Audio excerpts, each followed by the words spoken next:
Hello, welcome to Schlow Labs Vetting the News. My name's Ben Drain, and we'll be looking at the challenges presented by propaganda, partisanship, and our own psychology as we try to sift through the infosphere. We'll also enumerate the ways in which we can get an accurate accounting of the world and not be bothered with a lot of nonsense. We're going to talk a lot about misinformation, bad and fake news. If ever you lose sight of what good news looks like, the Society of Professional Journalists Code of Ethics is a good place to start. If nothing else, you can always look at this and see how your trusted news source matches up.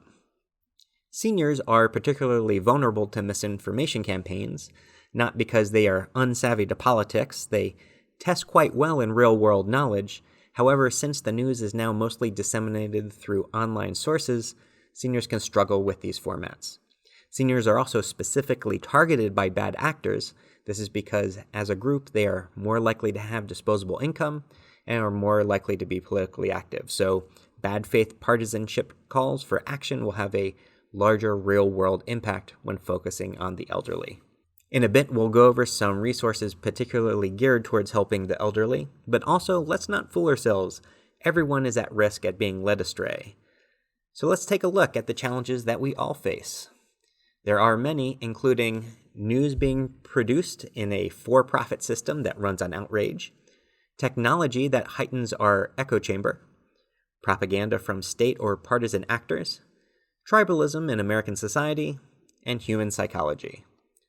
I want to take a moment and break down this last one, human psychology, as to what I specifically mean.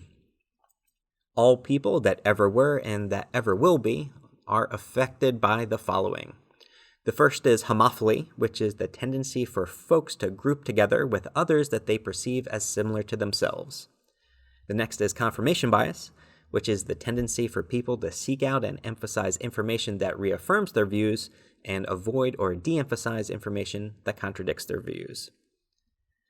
The last one is post-purchase bias, which is the tendency for people, once they have made a decision, to feel better about that decision and ascribe positive characteristics to a choice they have made and negative characteristics to the alternatives. Taken together, you can see how humans are great at putting the whammy on ourselves. We hide in these cognitive forts protected from reality and feed ourselves a selected narrative where we are right and always have been. Unfortunately, the for-profit system in social media has this figured out and has mechanized our desire to be right over our need to be informed. But we're not helpless, we just need to go about our business in a conscious and reflective way. Let's take a look at the types of misinformation out there. Starting with the most benign, we have parody. We won't spend a lot of time on this. The main fact is that parody or satire should always be obviously labeled. There are some partisan sites that hide behind an excuse of satire and produce unlabeled pieces designed to misinform. If you find that you are getting outraged more often than you are laughing, that's a bad sign, and the site you are looking at is probably trying to push your buttons, not tickle your funny bone. In any case, don't share parody as fact, if for no other reason than you will be mortified, and who needs more of that in their day. This example here is pretty famous, as a Chinese state newspaper mistook an Onion article about Kim Jong-un being named the sexiest man alive, and it ran with it as if it was real. Who knows if this was from error or just something that could be co-opted for domestic propaganda. The upshot, though, was the People's Daily looked pretty foolish, so don't be like that. Anyway, moving on, we see more malign ways in which information can be distorted, which could be false connections, a lack of context, or misleading content. Examples of this include overstating or misstating the story, clickbait headlines, ads presented as news, a story designed to outrage you or lead you to a specific course of action or inaction. In this example, we have a story from the UK's Daily Mail, so not an overly reputable source, but not on the fringes. I mean, this title will appear in your Google News feed. The headline suggests the University of Chicago is abandoning its existing English graduate program and switching to a curriculum of only Black studies, which of course is not what's going on at all at the University of Chicago. As it turns out, they had 5 vacancies in the program this year, and so they are using those 5 vacancies to focus on Black studies, but they are not reorganizing their whole English graduate program. So this is hardly news of any sort. Who in London should care what the University of Chicago is doing with 5 of its graduate slots for 1 year? Clearly, this is designed for clicks to monetize the culture war, and a good sign of this is the use of all caps there in the title. If that is part of the style guide for the publication you are reading, then publication may be too strong a word for it. Moving on to the most egregious examples of misinformation, we have manipulated or outright fake stories. These include purposeful falsehoods, doctored material, going beyond misstatements to false claims that are made out of whole cloth. One recent example of this is footage of Nancy Pelosi that was slowed down to 75% speed, and then the pitch of her speech was raised to compensate. This was redistributed under headings that suggested she showed up to an event drunk. We have another example here talking about the Rothschild Mafia, which is obvious in the extreme, and makes you wonder who's clicking on this stuff to support its existence. Anyway, let's look at how to spot problems when we are vetting the news. Some things to consider are off URLs like abcnews.com.co. Are news outlets you trust also reporting on the story in question? A lack of author attribution, though The Guardian and Economist also do this. Make sure that opinion, blog, commentary, or satire is labeled as such. The About Us on the news site. Is there bad web design, a lack of grammar, or use of all caps? Is there source attribution? For example, some people say is a favorite one on Fox. Does the news site have a public-facing code of ethics? Does the story push your emotional buttons? Does the story encourage actions such as doxing, sending money, writing, or posting? When you do a reverse Google image lookup, do you see results that fit the context, date range, and usage that you would expect from the story? So let's look at an example, although not an overly salacious one. Let's see what we got here. No byline or date published. Each sentence is its own paragraph. That looks bad to my eyes, although I do see that more and more. I did some searching online and I could not find any confirmation of this account. This is my thought. There is no one on this planet who is wanting for news. It is like drinking from a fire hose. So there's no need to take any chances when you see any warning signs. Let's check our work against Newsguard, which I will go into in a moment. Whew! Newsguard does not like this site. Looks like our warnings were onto something. And here's one reason why we should be so diligent. So this piece is in The Guardian, which is why you see no byline. It talks about Russia's state foreign psyops work through its internet research agency to create a very biased, but more or less real news outlet. There were fake editors, but many of the reporters were real freelancers, covering real stories. The suspected motive was to ingratiate the site among progressives and left-wing Democrats as a legitimate news source, and then activate discontent near the election. The terrible implication of this is, as a discerning reader, you may be part of a misinformation campaign, even when looking at what appears to be, in a vacuum, a factually accurate article.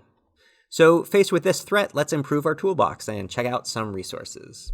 A good one is the Digital Resource Center. They have modules and short courses you can take specifically geared for different ages to improve your news literacy. Let's take a little look at their methodology. They use the acronym IMVAIN, and that is independent sources are better than self-interested ones. Multiple sources are better than single sources. Sources who verify with evidence are better than sources who assert. Authoritative and informed sources are better than uninformed ones. And named sources are better than unnamed ones. Another good resource is the Poynter Institute for Media Studies that also has news literacy programs, including those for older Americans. Here is the link for the self-directed program if you or someone you know would be interested. For quick, in-the-moment fact-checking, there are several well-known tools around, which include PolitiFact, FactCheck.org, and Snopes. If you see a story flagged by one of these sites and you're still inclined to believe it, that's a sign your cognitive biases may be leading you astray. In addition to vetting stories as you encounter them, there is also the service Newsguard that you can use to rate in real time sources that you encounter. This is a browser extension that will rate a news site and explain against its many criteria where the site falls and why, giving you both at a glance and more detailed look at each source you encounter. The full service costs $3 a month, but if you install the extension and then let the 2-week trial period lapse with no payment, you lose the granular look at why the site gets their rating, but you still retain the green endorsement or red warning of each site. That's like 85% of the usefulness of the tool for free. Or pay $3 a month, it's certainly worth it. Schlow Library has Newsguard installed on all our loaner laptops. When we get back to loaning them, the final tool you have is your most important one, and that's your brain. Let's take a look at why you may still need it. Here's a good example of a tricky call. We have a reliable source, the Gray Lady herself, the New York Times. We have a good byline, nothing designed to shock us. Let's look at this 2016 story, though. It tells us that the number of Democratic Party pledged delegates who have promised their non-binding vote for Hillary Clinton in the 2016 Democratic primary is enough to secure the nomination if that nomination was held that day. That's news of a sort, certainly not a surprise at the time. This report came out on June 6, 2016. That's the day before 6 states had their primaries, including California and New Jersey. It's hard not to see this as an act of voter suppression. Now, this is not the Clinton campaign's fault at all. It is 100% their job to organize delegates loyal to them to announce their support in a way that makes the news cycle work for them. But it's the ethics of journalism that should weigh the net public good. And a story that will have folks not participate in a democratic process over a relatively minor announcement is one that I chalk up to bad journalism. And everyone that shared the story played a part in disenfranchising their fellow Americans. So that would be the Associated Press, the New York Times, and half the people I know on Facebook.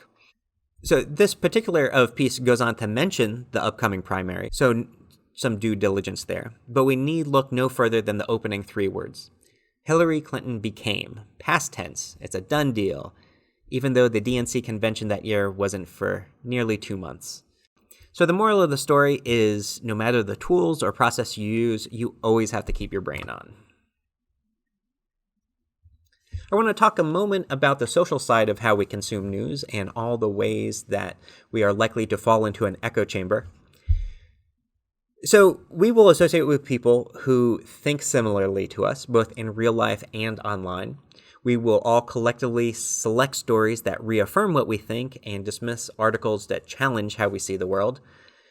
So we will all fall into an echo chamber, which, while comforting in a sense, is not an accurate lens through which to view the world and learn about it. Anyway, here are some few neat tools to play around with that illustrate the view of your echo chamber from outside it. The Wall Street Journal has this tool where you can click on a topic and see what folks on the other side of the political spectrum are seeing in their social media feeds. Now, this is not a tool to vet for accuracy. We can see in this example some sources you should absolutely avoid, so don't think that you should temper your view with these particular sources on the other side. This tool is useful, though, in trying to understand another point of view. This is things that your fellow citizens are seeing in their everyday, so when you wonder how can people possibly believe whatever, this is why. Politecho is a browser extension that will go through your Facebook friends list and feed, see what sources they share and like, and rate your friends by reliability and political persuasion. The example here is someone who is likely in a liberal echo chamber. I tried this out. It was an interesting thing to play around with and get a snapshot. But this wouldn't be a day-to-day tool to vet stories as they get shared by folks on Facebook. This is more of a big picture tool to visualize what you probably already sensed about the echo chamber you may be in. Still, it's neat to kind of get that visualization. I don't want to spend too much time on echo chamber, so I'll just throw out a few more tools you can play around with if you're so inclined, which include flip feed, read across the aisle. While I'm listing resources, we already saw some great ones earlier, but here are 3 more: Checkology, an AARP webinar for seniors on vetting the news, and Informable. So here's my big recommendation, and this might surprise you. I don't think there is a market-based tech solution. The main problem is our brains, the way we are wired to learn and form relationship as social animals. A for-profit mechanized exploitation of those traits has taken our challenges to 11. I think the solution is to not consume news on social media. Every time you do, you are running through many filters of your friends' biases and algorithms of Google, Facebook, whatever platform you're on, probably multiple platforms in succession. Do not doom scroll yourself into misery. What I would recommend is to buy a subscription to one of these news sources. As much as you can try to take machine learning out of your information diet, put your faith in professional editors to adhere to a code of ethics. You still have some work to do. There will be bias in all reporting. That's just a part of human nature. It's a struggle for all of us, but try not to just click on stories that tell you what you want to hear. It's not the news's job to tell you that you are right, but to widen your perspective. It can't hurt to pepper in a little Democracy Now! Or The Dispatch to challenge yourself. Supporting these institutions and reading the full spread rather than what your friends have selected for you on social media helps your fuller worldview and finances the continued coverage of the news, which is as important as ever. Anyway, thanks for joining me for Schlow Labs Vetting the News. If you have a tool or best practice that you think is particularly useful, feel free to link it in the comments. Take care.